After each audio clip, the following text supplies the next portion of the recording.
Education is our passport to the future, for tomorrow belongs to the people who prepare for it today. By Malcolm X. Greetings of the day and welcome you all to the third day of the All India Educators Meet. Let us commence the session with a moment of silent prayer.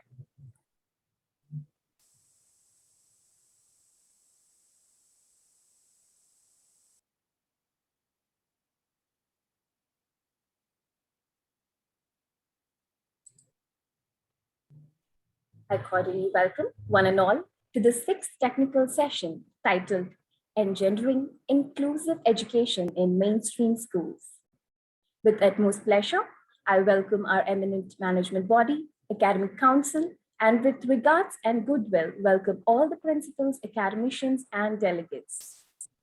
Words are not suffice to welcome Ms. Kalpana D. Kumar, founder, Care Therapy Center, and Ms. Jyoti. Ms. Kalpana is a speech and language pathologist, has worked with children with special needs at various therapy centers. The empathy for children with alternative abilities motivated her to visit regular schools and approach them for inclusion. She strongly believes that all professionals encountering children must have holistic knowledge and learn different methodologies in helping every unique child. In 2011, Ms. Kalpana started her organization, Care Child Development Center, with a distinguished team approach to inclusion. She made sure that there is support system in every school that can help the parents, teachers, and the children with individualized education plans. Care school-based intervention operates with the motto of bridging the gap between the therapeutic and academic intervention to go hand in hand for the child's development. And Care is now present in more than 12 schools. Indeed, Ms. Kalpana is an awakener. The session is all yours, ma'am. Thank you so much. Very good evening to one and all present here. I would first like to take the opportunity to thank this Kristu College for this opportunity and for providing a platform to create awareness about inclusive education. I welcome and also thank all the dignitaries and the school principals and the school management who've taken time from their busy schedule to have a look and also understand, the nuances of inclusive education. And at least this is an eye opener, and I think it will pave way for inclusive education for a lot of students across India. So I really wholeheartedly thank Kristu College, Dr. Nelson, once again for this platform. Good evening. So a little bit of introduction about me and about Care.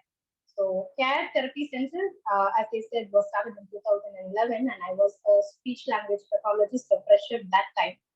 And basically, I had my own center, and we started the therapeutic interventions with respect to a child's delay in development, which is speech therapy, occupational therapy, special education, behavior therapy, and so on and so forth.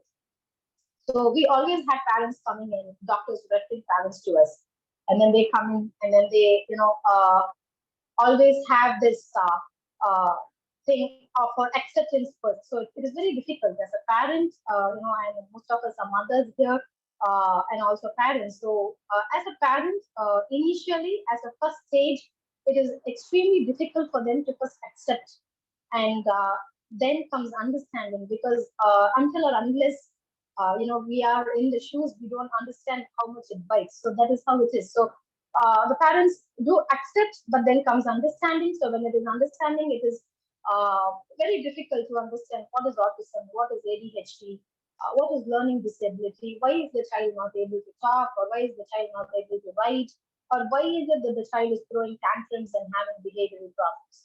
So this was the greatest question. And yes, of course, as speech pathologists and developmental professionals, we would help the child, and the child would definitely show progress, improvement, and the parents would be able to see that. And if not, we had constant meetings and observation classes, and journals maintained, records maintained by us and as well as the parents to understand where we are lagging and where is it that we have to really put forth our ability to make the child progress further. So that is how it was going on.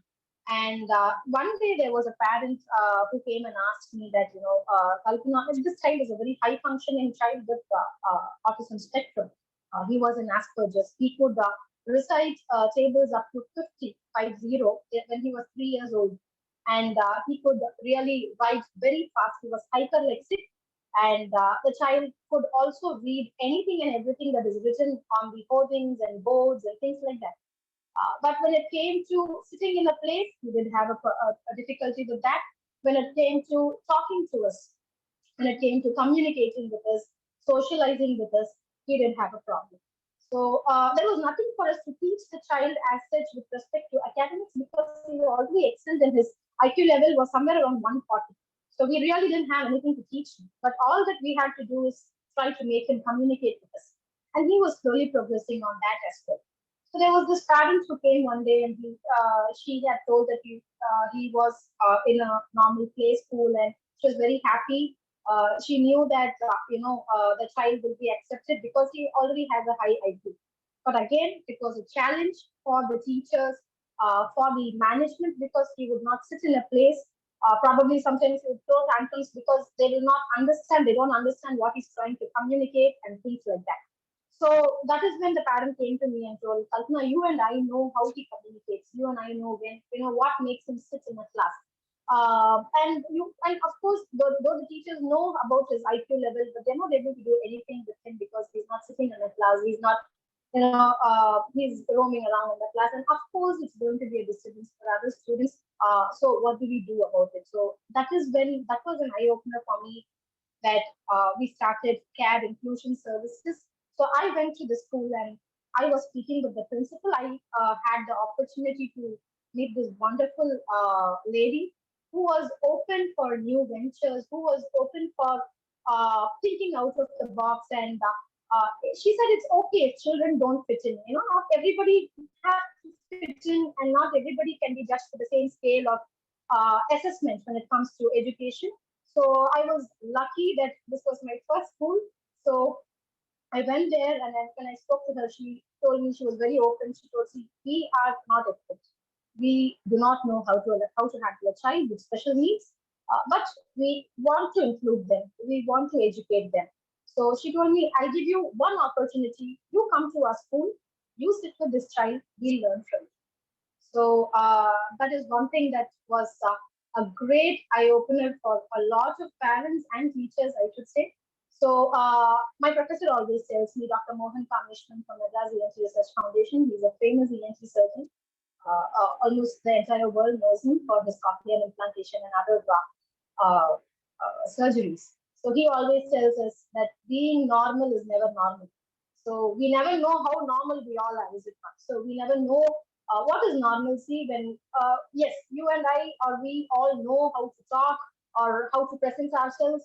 But yes, we do hide certain difficulties of ours. We do know, even if we don't like a few things, sometimes we are not able to say no and we do it for the sake of pleasing people and things like that. But it is only in our own houses, especially when a husband asks to the wife and when the wife asks the husband and when we ask the children about how normal our parents are, how normal our spouse are, we'll all know how normal we all are, is it not? So that is what it is. That is what it is about normalcy. So normalcy is a term, I should say, but how much we define normalcy, we never know. Like, for example, this child whom I'm talking to you about is a child with very good IQ. Of course, he's normal. If you say, if with respect to IQ, if you talk, yes, he's normal. But what is it that is not normal about him, or what is it that is not so called normal about him? Is something with respect to socialization. So the one thing that we always tell the schools is being normal is never normal, and we don't have a definition for normalcy. But yes, of course, when the child is sitting in, giving him the right kind of support, giving him the right kind of acceptance is all that the child needs. And of course, it's a team, it's a triangular communication that is required, that is from the school's management with the principals and the teachers, a constant communication and a constant orientation. And then comes the management of care, where we work as an organization. Within the organization, we make sure that we are able to understand the culture of the school and also adapt to what are the limitations with respect to admitting a child with inclusion in a school. And we work with that as well. And of course, parental support and bridging the communication gap when it comes to IEPs and also differential curriculum and so on and so forth, up until right, starting from early intervention up until the child getting into NIOS or vocational training. So that is what, in a small nuance, I could say what care is. So let me just share my slide with you so that we can understand further about inclusiveness and inclusion and inclusive education. Jyoti, can you please start sharing the slide? Yes, ma'am.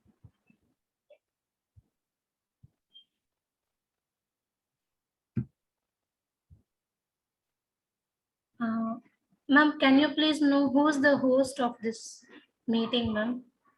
Because host only is able to share the screen. It is showing. I think it shows CAD is now the co-host. Yeah. One minute. Is it visible, ma'am? Yeah, it's visible now. Oh, okay. Can you go to the first slide? Yes. Yes, ma'am. Now you can start. Yeah, thank you.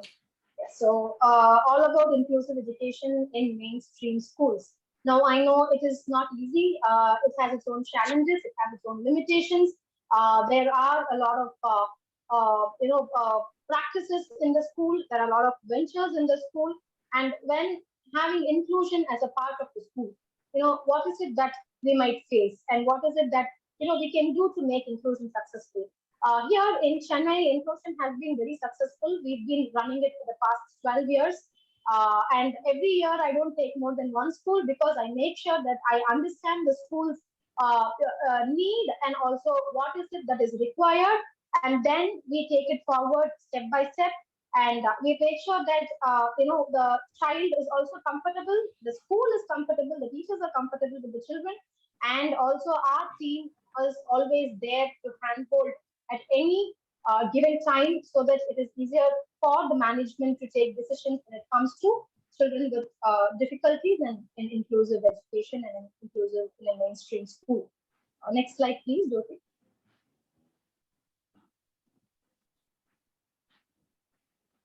Yeah, the next slide. Yeah. So yeah, there is this policy called zero rejection in schools. Whether is it possible? I would say it is not possible. Of course, every school and every management has certain decisions that has to be taken. But whether inclusion with the right kind of support can it be made possible? Yes, we have a very tried and tested evidence-based way of working with schools and making inclusion possible in schools. And of course, all children are given the right to get educated. And of course, the right to education also says that we have to include children with difficulties. But every school needs the right kind of support to make inclusion successful. Because as teachers, yes, of course, teachers are already handling children who already need regular support. But a child with special needs, a child with learning needs, also needs other faculties or other professionals who can intervene in the real-time situation. And that is what we as inclusive education service providers do in schools. So I always tell the teachers during the orientation program is that thank you so much for first accepting the child in your class. That is all we need. All that we need is when you look at the child do something, just like how you give inputs to other children, like sit down, stay in your place, ask for permission while going to the toilet, or things like that. Very small permission that you expect from other children, expect it in the same way from the children with special needs also. So that is the first step to acceptance. That is the first step of being included. And so that is the smallest request that we have to the teachers. And I always tell the teachers, yes, I understand. For a class of 40, you are there, and now it is only for one child. We have around say 5 or 6 staffs, or 5 or 6 professionals, child development professionals working. So it is not easy. So for example, when a child is having an oral exam, a speech pathologist is sent to the classroom so that they understand how the child is talking or how the child is responding. When the child is not able to sit in a place, the occupational therapist is sent to the class so that he gives some sensory calming techniques so that the child relaxes and sits down in the class.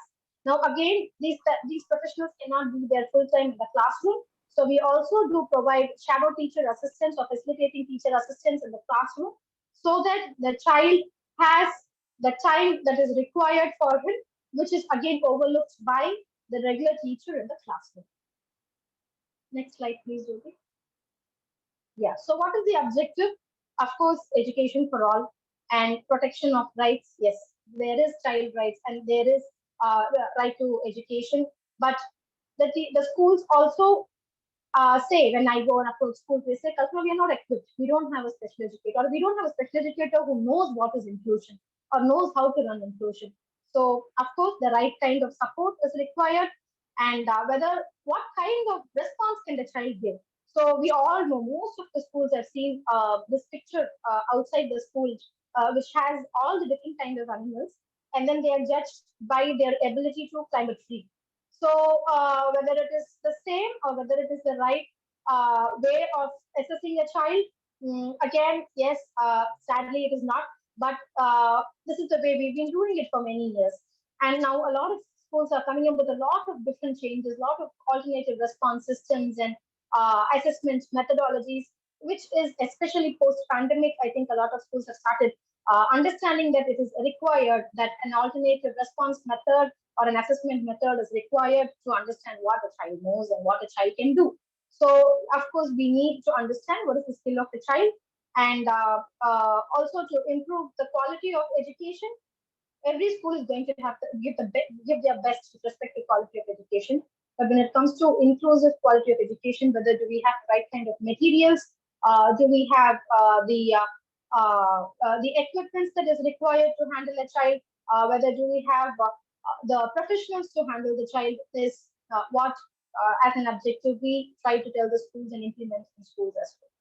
And ultimately, all that we do when it comes to inclusive education is we know that there is a gap. We know that there is a lag. Of course, a child who's 5-year-old or 6-year-old might not fit in the same chronological age level classroom. So then what do we do about it? We always do an assessment with respect to the child's level of other holistic developments, that is with respect to social development, speech and language development, academic and cognitive development, and then that is when we decide where the child will fit in. So we don't give the same class level of the and the chronological level of the child will it be the same? Not always, but of course he will fit in somewhere where we understand. Okay, it shouldn't be too less or too high for him. So there is with respect to inclusion, with respect to act of inclusion, it is always given that there is it is not required that the child of the same age level should be in the same classroom level. He can be a class lesser or even two grades lesser, depending on his ability with respect to IEP. So we always, whichever board it is, we are working in Chennai, we work across boards. We work with IGCSE boards, CBSE, IB, Samachir, that is our state board, and also CBSE. So we at CARE make sure that we have an IEP plan for the child, which is designed by the special educator, the class teacher, and an external faculty as well, the speech pathologist and occupational therapist, which will solve the purpose of the child being in the class. So the child is not going to sit idly in the class, but the child will be doing activities that might not be up to the level, but will suffice the IEP program. And that is when we understand. So we are working towards the development where in grade 7 or grade 8, we always tell the parents that we will decide whether the child will write an exam with exemptions in the same board or whether the child will be doing, vocational training or whether the child will go into NIOS. So that is again decided based on how the child is progressing in the classroom. Next slide, Jacob. So yeah, inclusiveness is not new. We all are fighting for inclusion. Women fought for inclusion in the late 50s, 60s, and and then it was inclusiveness of transgenders, it was inclusiveness of people with HIV, it was inclusiveness of now people in the LGBT community groups. So inclusion is something which is not new. So inclusion is of course there. It has been there in various sectors, and everybody have been, I should say, passionately working for it, or sometimes rebelliously fighting for it. But as such, as we all know that we all belong to the same community, we all belong to the same group, we all are humans as such. So of course we need to know that even the others with a little difference belong here. I just like to share one of my small experiences when it comes to inclusion. I had a school where there were parents, regular parents, coming and fighting, or rather saying that we have such children and it is really affecting our children's growth and things like that. I only slowly told that parent, just come with me and see in the classroom. The difference is not with the children among the children, the difference is with them in their mind. When the parents saw how well the other children, we used to teach buddy system for the students right from LKG as to how to take care of their peers with learning difficulties or with special needs, and how beautifully this child was in fact not helped, not given the unnecessary help, but was rather instructed by students during lunchtime.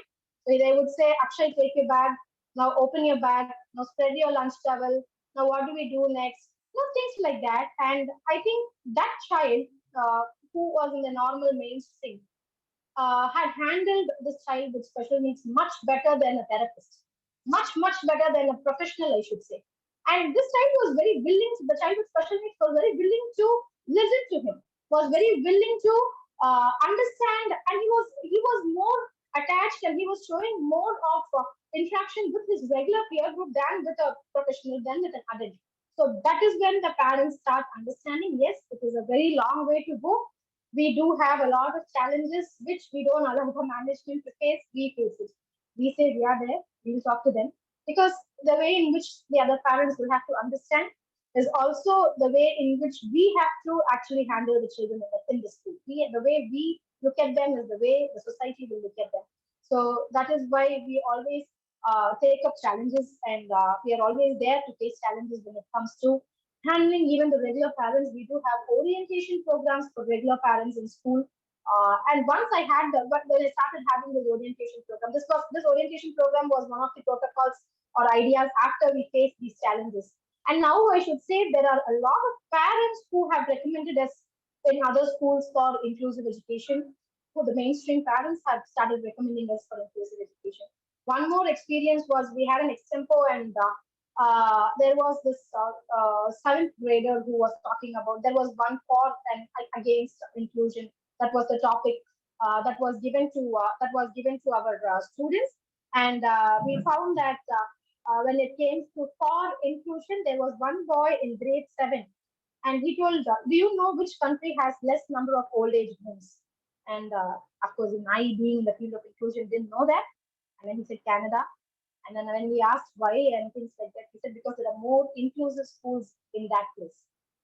So the children get to understand how to put up with the other children when it comes to tantrums, when it comes to difficulties, because moral education, this is what he said, moral education or moral instruction or moral values cannot be taught as a subject in the class, but it has to be experienced. It has to be there to experience in each class. And I think moral education comes through children with special needs, children with learning difficulty, because we learn how to teach them, we learn how to handle them, and that is when I think we also get the tolerance to handle our own parents when they become children, when we grow up.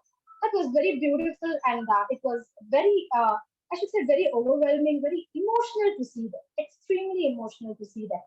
And given, I think, these kind of experiences to the children, I can say that they very well handle, and they very well are able to take it further. And there's a lot of peer group support, peer learning classes that happens after school, and these children are supported very beautifully by all the other children as well. So inclusion is not new, and inclusive education is also not new. So that is what I just wanted to say through this slide. Next slide, Jyoti.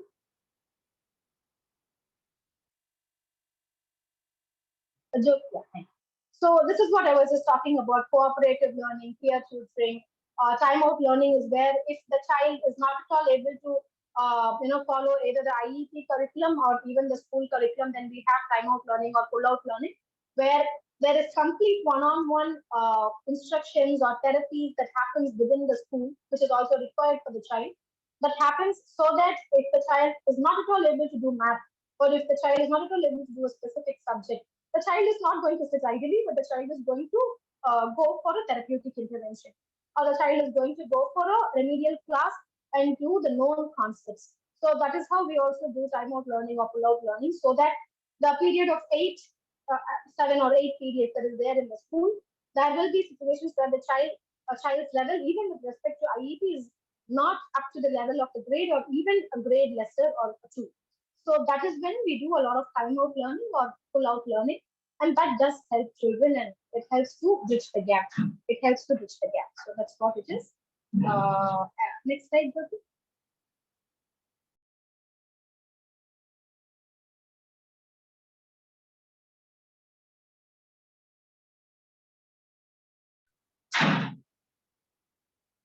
Sorry. So uh, yeah, Jyoti, you can go to the next.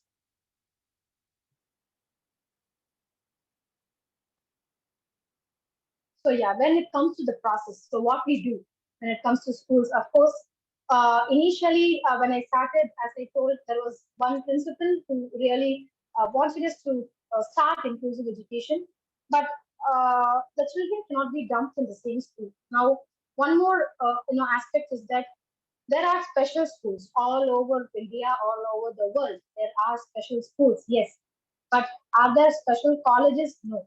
We don't have anything called a special college. We don't have anything called as a special office. We don't have anything called as a special supermarket or a special theater. So they belong here. All the children, irrespective of their difficulties, they belong to this place where there is nothing special for them in the future. They have to be in the society. They have to undergo, be it bully, be it tantrums or whatever, in this society, and that is how we all live. So, but we are again trying to educate everybody, right from the teachers, right from the students in the classroom, and the management, and telling the parents that this is how we are doing inclusion, and this is what we will be following for your child. So, first, all that we do is initially we have to sit with schools, say probably 3 4 months for the entire management to understand what is inclusion.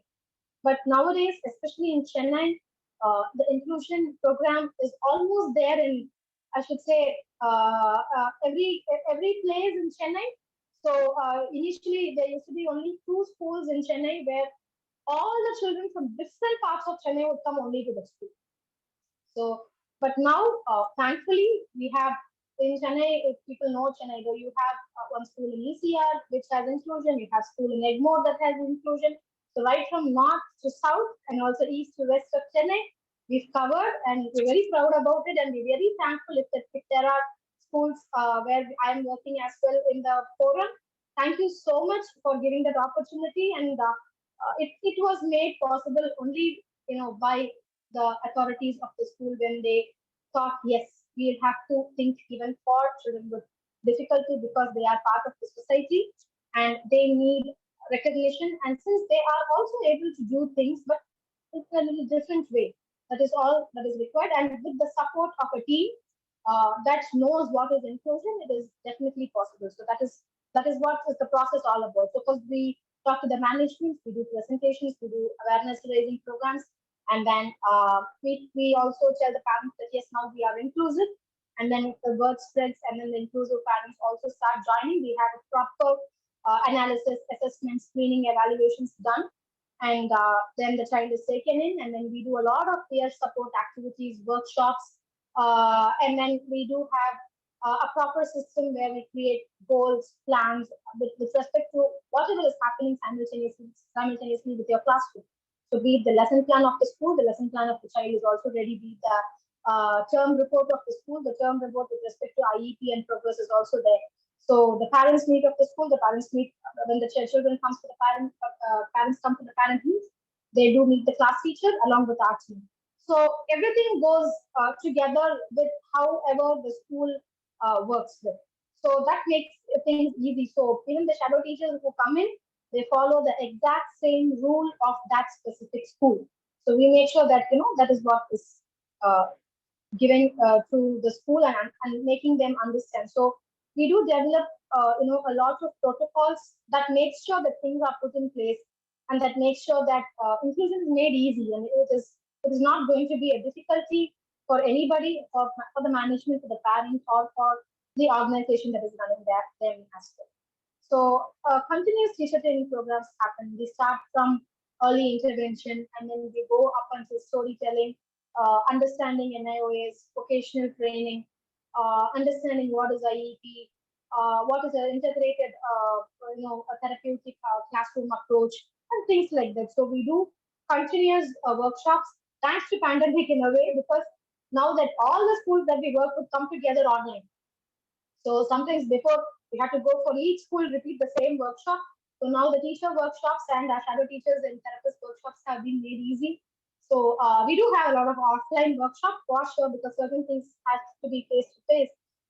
Though we have technology, but still nowadays a lot more workshops and a lot more orientation programs have started happening for the regular teachers, school managements, and for the therapists and in-house shadow teachers as well regularly. So that actually makes our work very easy, because it creates a lot of awareness.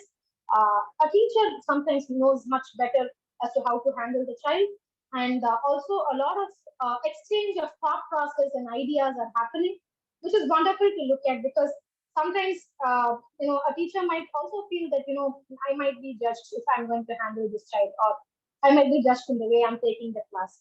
No, but this time, when after we had a lot of workshops with them, it was very mutual. I used to have shadow teachers and teachers work together to make materials for their entire class, as well as for the child with special needs, which was again a very big eye opener for us post pandemic, with a lot of workshops which had made it possible. So even the teachers are given specialized techniques, and a lot of professionals, a lot of experts in the field of inclusion are introduced, and they're invited for a talk. Every term, we have experts going to schools and also assessing the children. It is not only the internal team that assesses the child, we also have external teams to come and assess the child as well. Next slide, please. So yeah, what all are the basic things that we look into is, of course, the size of the classroom. How do we make this child sit in the classroom? What are the teaching aids that is required? A resource room, if it is given to us, we are more than happy, because we can set things that is required for the child when when he's overwhelmed, or when he has a meltdown. And then, yes, of course, if the child, how long can a child sit in a classroom? That is again decided with the management and with the parents and us. And if the child has different difficulties like visual impairment, hearing impairment, then how should be the audio arrangement? How should be the visual arrangement? Where the light or the space is there for the child to look at the teacher clearly, and things like that is what is required for designing and inclusion in a school and also in a classroom. And of course, we know about inclusion. As I said, it is not new. So there were separate, education for disabled students in the 1880s, and then a lot of teacher training programs, a lot of teacher training programs started, uh, post 1960, and a little bit of integration started happening. I think in those days, there was awareness, but there was a lot more acceptance than nowadays. That is what I should say, because in my own mother, she is an educationalist as well, and she runs the school, and she's the academic director of care. And she says, I have seen a lot of such children in my experience, but we've never separated them, or rather given them the term or whatever. But we teachers have handled, and we know, and we've taken them somewhere in the due course that they were there in the school. So I think inclusion or integration was already there, and there have been children or students who have been identified but not labeled, rather, and they have already been there in schools, and somehow I should say they have found their way out, and maybe they are even excelling now.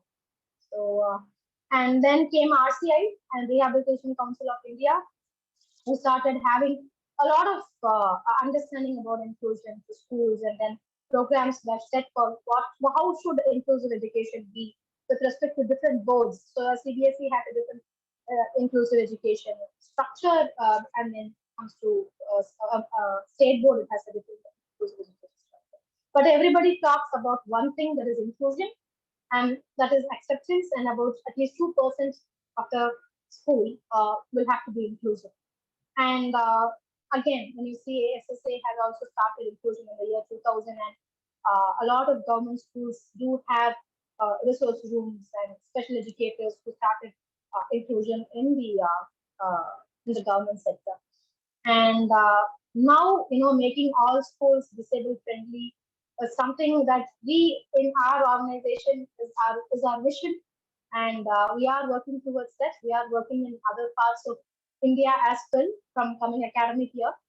And given this forum, we are very happy to extend our support to any of the schools who are wanting to start inclusion in the future. Next slide. So one more thing is that a lot of teachers, I should say, have now started wanting to be a special educator, because of being special educator is fun in a way, because you create a lot of materials, you have a lot of access to different apps that is given by us to the school, and it is a whole new way of learning. So it is not only about chalk and talk method, but there are a lot more visual, auditory, kinesthetic, tactile methods that a lot of schools are now incorporating, not only for children with special needs, but also these methodologies.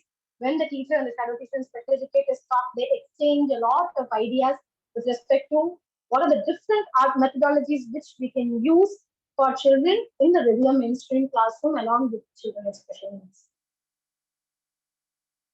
Next slide. So, yeah, so what all do we provide? We provide guidance and counseling, and then we do have a physician in our team, a pediatrician, and then we have speech pathologist, occupational therapist, special educator, behavior therapist who will be visiting the schools on a rooster basis, and then we have shadow teachers who will be accompanying the students in the classroom. We do have psychologists for counseling parents, for behavior modification for the teachers, in the sense for the students, giving ideas to the teachers about behavior therapy, and constant workshops are given by them. And we also have a program called Therapy for Therapists, where we make sure that even our therapists and our teachers are, the mental health is very important for every human being. So we do have continuous workshop as called as Therapy for Teachers or Therapy for Therapists, which is given for encouraging them, for guiding them, and for supporting them. And we do have nurses as well in the school in order to assist all our teachers will be first aid trained, and it comes to having inclusive education. Even for the normal schools, I think it is required. And how to make teaching aids, and what kind of low cost teaching aids can be made, and what if there are high cost aids already available in the school, and how we make use of it for the children with special needs is something that we support the school with the services. So this is again just about that I just told you previously, and I think we do have our website, so I think we can just have a look at that to understand more about what is care and what is inclusion. Next slide. So we just started with one school that I was just telling you about, and that our center in Ashok Nagar. That was in 2010, and 2011 was Dr. NGR Janaki Matriculation School in Vadapalli. And then this is how our map went. So today we are there handling more than 12 to 13 schools in Chennai alone. And it has been successful, and we've been working with all these schools even till today, and they are running inclusion successfully. So this map was possible only because of the principals and the authorities who had the vision of bringing in inclusion, and who were ready to accept an inclusion service that knows inclusion. And it was also a very big challenge at times. And sometimes when we see the victory, when we see children with special needs, passing out with flying colors from grade 10 and grade 12, and then they are called once or twice to the school whenever there are other functions happening. That always brings back the memories to us and the struggles that we had undergone. But at the same time, I think that that's the best satisfaction that we as school and inclusive education service providers have at the end of the day when we look at that child progress. And today we do have children from 2.5 years up until 25 years. 25 years are adults now; they're all working. So, but somewhere we've made every child successful and no child a failure. Be it the child can do the college and go to a office, or be it the child can do a occasional stream and set up a small support group, and they are encouraged by organizations like Rotary Club of Madras and Lions Club and a lot of other people, and a lot of sustainable goods are done by them, which is again exported and things like that. So I think every child will have a potential irrespective of their disability. And it is the only one thing and one aim that we have and the school that works with us has is that uh, we don't look at their disability, but we look at their ability. And we find that it is a different ability that they have. Probably they don't read, but they type. Probably they don't talk, but they use their communication app or a sign language. But still, yes, we do understand them and they do understand us. So that is our success when we see each child in different places placed. So this is what we have been doing. We just started with 12 kids when it came to 2010. And today it is 492. Today it is, I mean, there have been 6 more admissions in different schools. So it's 498 today. Uh, that is the number of students that we've been handling across Chennai. So thank you so much for the time. I think making inclusion possible is definitely our dream as CARE. And anywhere, I do not know how much in which part of India we can reach, but however, we've been creating networks where we can support different schools in and around India. At least the southern part of India, yes, we have started in Bangalore and other places. So, but anywhere there is a dream to start inclusion, I think we will be more than happy to come and help you out and to extend our support. Thank you so much. I think if there are any questions, you can go ahead. Thank you, ma'am. The session is open for questions. Yes. Yes, sir. Yes, sir. Yes, ma'am. Mrs. William, this was yeah. Nabi, ma'am. Yes, sir. I can hear. Yeah, ma'am. Thank you very much for the excellent presentation. Sincerely appreciated. I have a question, not a question actually, more clarification. You had a slide there on SSS, Schools Supported Services, and there was one point on shadow teacher. Could you please enlighten more on this aspect, shadow teacher? Thank you. Thank you, sir.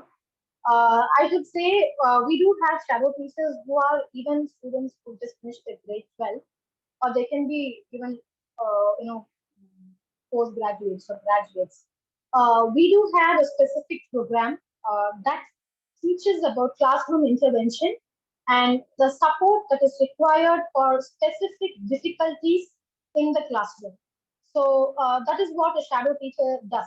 A shadow teacher, all that we require is to know basic English and to passionately work with the child. So that is the qualification that we look for. And with our protocol and with our, we do have a teacher essential manual that is given or that we train to the shadow teachers. And these shadow teachers are the pivot point, I should say, because they are the ones who communicate with the teachers. They are the ones who communicate with the parents and with the therapists. So what happens to the child in the classroom is in turn informed in the resource room by this person. So, and based on that is the integrated therapy goals that happens for the child. So, whatever has happened in the classroom is reinforced or enhanced in the therapy room. So, there is a connect that is what misses when the child's therapy happens separately somewhere else and when the school happens somewhere else. So what happens is the therapist doesn't know what the child has learned in the class, or rather the teacher doesn't know what the child can do in the therapy session. So with the resource room and with this shadow teacher, that gap is filled. And this teacher is there with the child in the classroom, and she is given the support, the necessary worksheets that is designed by us, and the necessary training and certification course so that she will be able to handle the child in the classroom. Yes, thank you, ma'am. We have a second question posted by Dr. Batmanava. So you're good to ask the question. Yes, sir. So you can unmute and you can post the question to ma'am. Hello. Yes, sir. Yes, We are sir. able to hear you. Good evening, ma'am. It was a very nice lecture indeed. But coming to the reality, it is always that everybody will accept easier, it is told, but very difficult to accept. How do Exactly, we sir. cater to the needs of different abilities children in a single class when it comes to an inclusive education? Word is very nice, but when there are different types of children, one autistic child is there, one cerebral palsy child is there, and one dyslexic child is there, and a set of children are there. Do we think in reality this is possible, inclusive education? Yes, sir. It has been a challenge. It's a really good question, and definitely something that has to be addressed. When there is a child in the classroom, and when the other children are there in the classroom, until or unless we have a proper planning previously with the teacher and also with the team, it will not be successful, as you rightly said. What we do in CARE is we have a weekly meeting with the class teacher and the other teachers, the subject teachers, to understand the lesson plan that is going to happen for a week.